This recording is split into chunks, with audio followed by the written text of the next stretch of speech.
Let's pay a visit to Mark's True Crime Corner. This is not a good neighborhood. I'm scared. Now, here's your host, Mark Thompson. Hey, a quick shout out to Craig, who did a great job rebranding for us. That really is awesome. And how about it for Courtney, everyone? Hi, yeah. Yeah, Courtney, you are magical in the obsession you have with true crime. I don't get it myself, but I'm so delighted that you do get it. And Yes. today, what have you brought to Mark's True Crime Corner?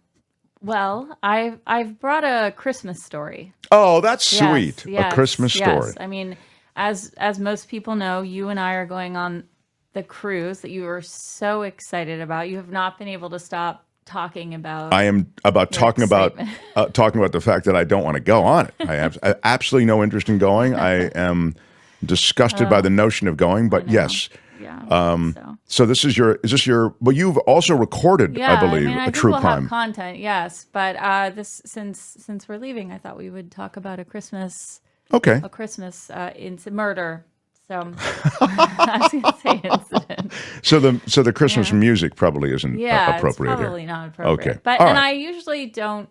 Well, I do not cover crimes that involve children, but this is a very famous Christmas murder that's happened, and it's back in the news. And so it is by virtue of that I thought we could talk about it today. All right. And what is it? The JonBenét Ramsey killing. Oh, yes. Yes. So I'm sure that most people are familiar with this murder, but this is JonBenét. She was 6 at the time that she was killed. She was killed in 1996 on Christmas. And her body was recovered the next day. JonBenét is actually a combination of her father's first two names, first name and middle name. Oh, that's Bennett. interesting. Yeah. I didn't know that. Okay. I didn't know that either, and I couldn't figure out such a unique name. But she and her family lived in Boulder, Colorado. Her father ran a computer software company that actually ended up being a subsidiary of Lockheed Martin. And her mother was a beauty pageant queen who was living, some might say, somewhat vicariously through her daughter. So her daughter was a child sort of beauty pageant participant. And and then they had their brother Burke. So this is the family. These are photos of the family. Burke was 9 at the time of her killing. I tried to find pictures. So the first slide, if you don't mind, Tony, for those who are watching, I tried to find photographs of JonBenét where she wasn't dressed up or in her sort of, beauty pageant costume. Sure. And then the next slide is, of course, during some of her beauty pageants. The photo on the left is particularly adult, isn't it? Well, they were Very focused adult. so much on this because I didn't really follow this the way you did, but I know that they were, I mean, it's obviously horrifying, but the focus really turned to look at this perverse way in which they dress kids up in these beauty pageants and the pressure to win and all of these things. It was suggested that within this already perverse environment, this horrible thing happened, is kind of what my takeaway was. Yeah, definitely. And and especially when 2 of the prime suspects at the time were her parents. And there was a lot of evidence that might suggest, allegedly, that they had perpetrated this. So I think also that became part of the story. Their wealth as well. I mean, JonBenét, John Ramsey was, as I mentioned, he ran a computer software company. I think they had a little bit of money. And so both of those were featured in a lot of the coverage. If you go to the next photo, So John was married before he married Patsy. So it's Patsy, JonBenét, and then Burke is the family. But that's interesting. I didn't know that. Okay. Yeah, these are his 2 children from his former marriage. And the son really has come out and, kind of accused the Colorado police force as not being competent enough in this. The son who at that time was a kid. Well, this is the other son. son. Yeah, okay. yeah. So the stepson has come out. Yeah, he's been very vocal. I think Burke has had interviews, but Burke who was Burke? Burke is the son that was 9. Okay. He was a suspect, and a lot of people allegedly think that he might have perpetrated the crime. So I don't think he's been as vocal. But and then the stepdaughter died in a car accident when she was 22. So she died just, I think, 5 years after JonBenét.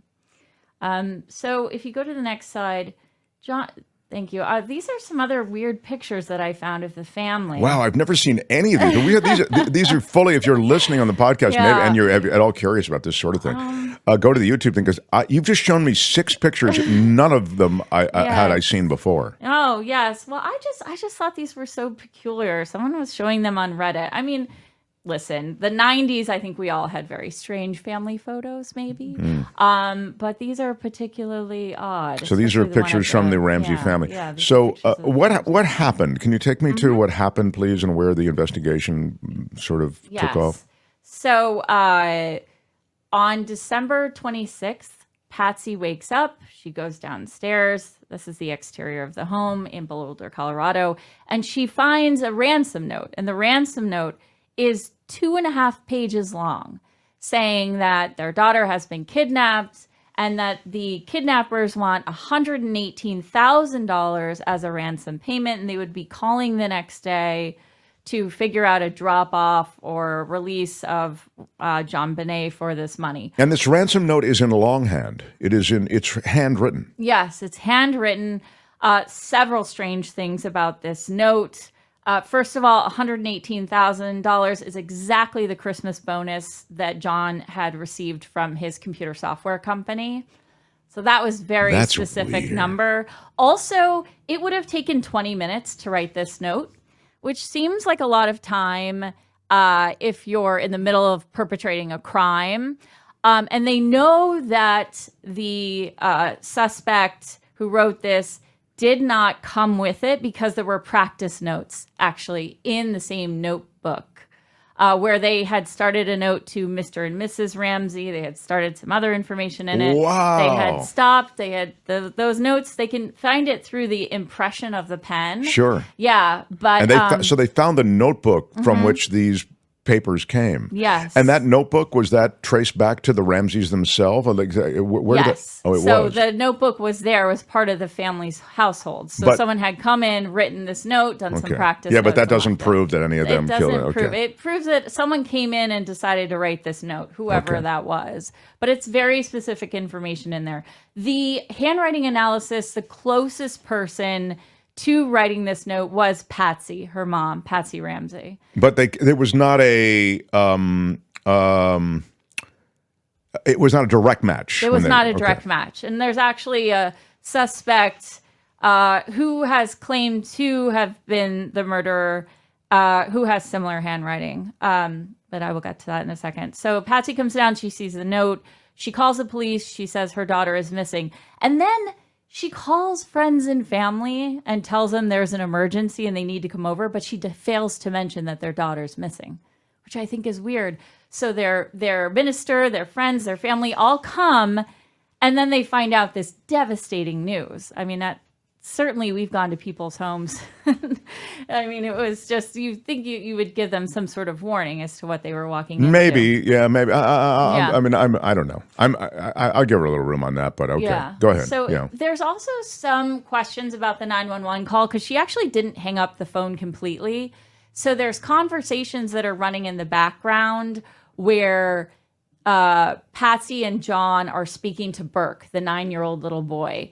And Burke is asking, what did you find? They're saying, we are not talking to you right now. But this is all very difficult to hear because it's not actually being spoken into the phone. The phone is just not hung up. And it's capturing that conversation. The 911 operator went on to say to the police, something fishy is here. This is not a normal call. There was conversation in the background when they failed to hang up. So she was suspicious of the family at that time. So I remember hearing that a little bit of that call. They try to sort of piece that into the entire thing. So go ahead. Exactly. Sorry. So the police come. 2 officers report to the house based on that call. If you go down, sorry, Tony, for those that are watching, So everybody's sort of congregated. They're actually waiting for the person who wrote the note to call to figure out the drop off of this money or coordinate whatever they're going to do, but no phone call ever comes in. And then at about 1 o'clock in the afternoon, John Ramsey goes downstairs to the basement of the home, and he discovers JonBenét's body in a wine cellar.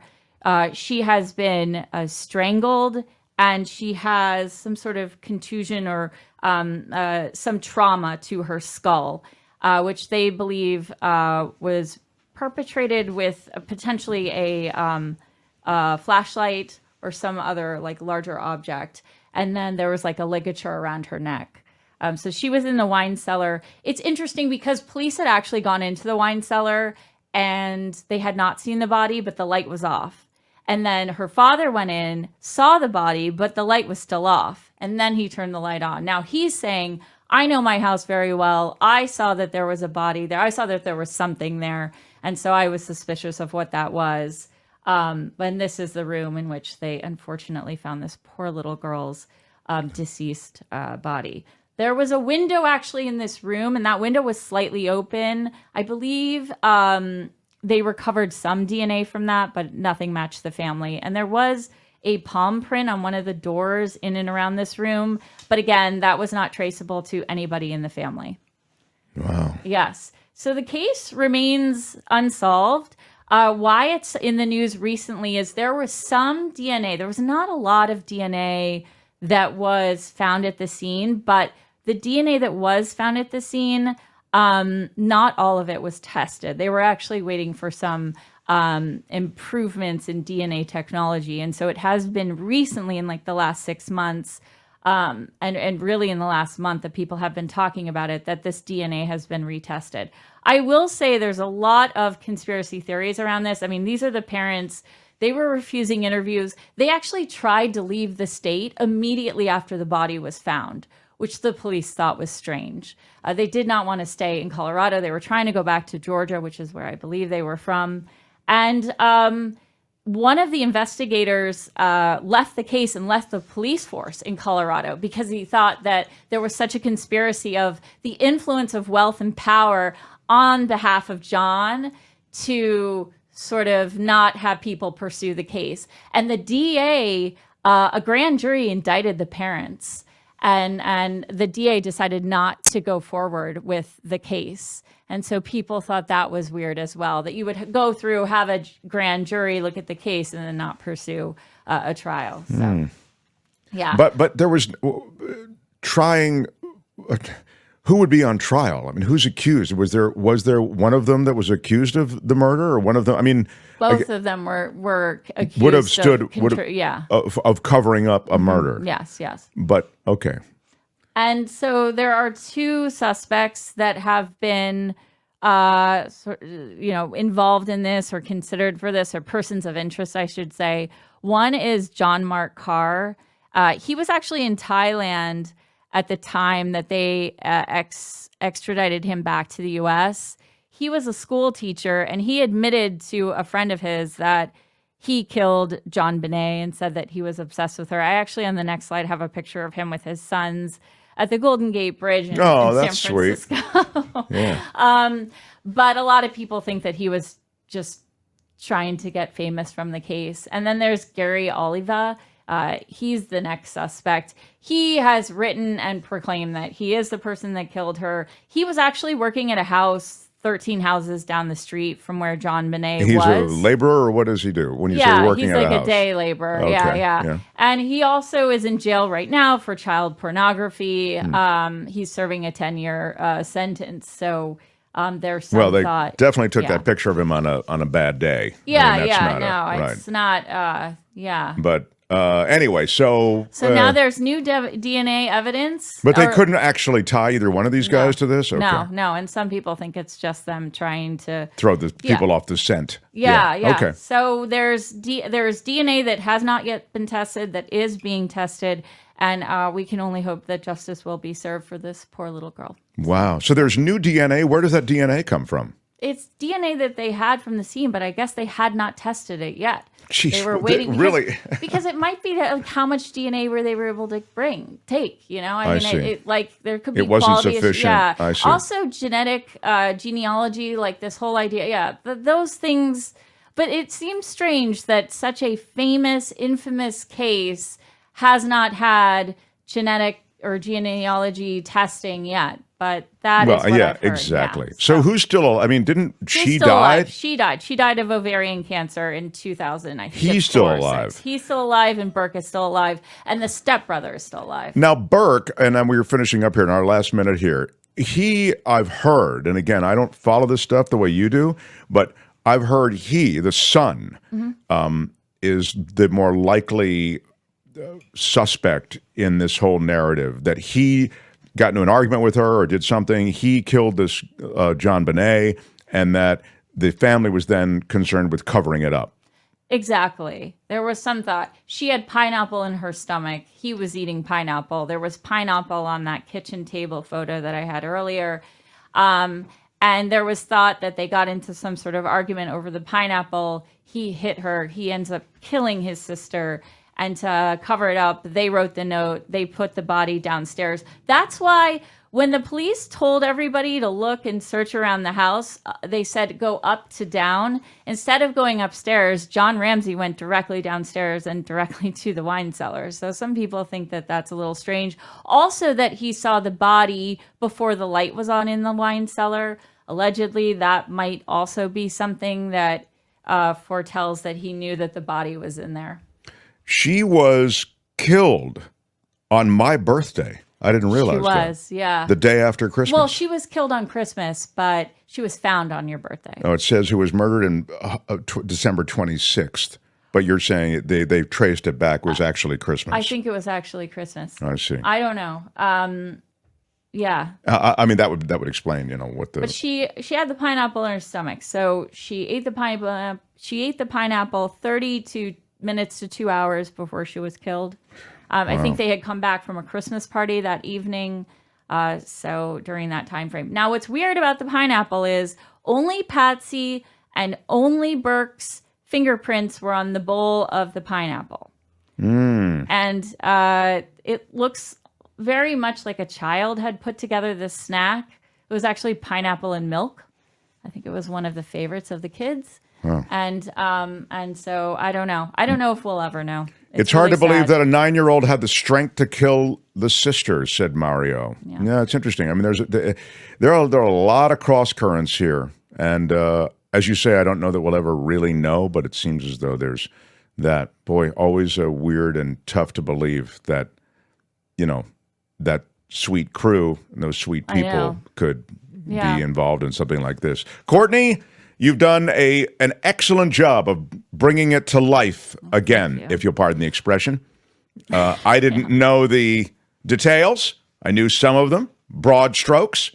Gave me a lot of details today. Feel very satisfied. I do. I really do. I know. I know this is not how we want to look at the holidays or reflect back on the holidays. It's not a very holiday-ish thing. Someone did this to spoil our Christmas. Exactly. I mean, it is Christmas spoiler material. But I think you're far enough away from Christmas Day right now that you're okay. And hopefully true crime implies this is not, it's not supposed to, it's not like celebratory. No, of course not. No, we mourn and are troubled by. Yeah. But nonetheless, we report. Mm-hmm. All right. Courtney, everyone. Thank you, Courtney. That's Mark's True Crime Corner for today. True Crime Corner, only on the Mark Thompson Show. Hi, it's Mark, and I thought that was great. Hit the notification bell. You'll know whenever there's a new video being dropped, and please subscribe to our channel to help us save the universe.